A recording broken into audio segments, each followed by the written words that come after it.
ધારાસભ્ય અલ્પેશ ઠાકોરે કરી બનાસકાંઠાના રાધનપુરને જિલ્લો બનાવવાની માંગ. રાધનપુરને જિલ્લો બનાવવામાં આવે તેવી સરકારને વિનંતી કરી છે. અલ્પેશ ઠાકોરે સાંતલપુરમાં આયોજિત જાહેર કાર્યક્રમના મંચ પરથી અલ્પેશ ઠાકોરની માંગ સામે આવી છે. બનાસકાંઠામાંથી કેટલાક વિસ્તારને અલગ પાડી જિલ્લો બનાવવાની સરકારની વિચારણા વચ્ચે અલ્પેશ ઠાકોરનું મહત્વનું નિવેદન સામે આવ્યું છે. રાધનપુરથી ધારાસભ્ય રહી ચૂક્યા છે અલ્પેશ ઠાકોર.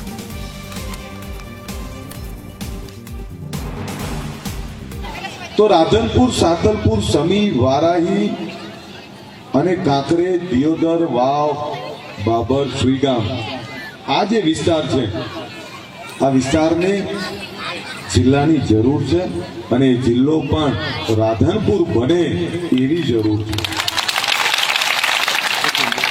એટલે મારી તો સરકારને વિનંતી છે કે રાધનપુર જિલ્લો બને અને રાધનપુર થકી આખા વિસ્તારની કાયાપલટ થાય એવી સરકાર જોડે વિનંતી.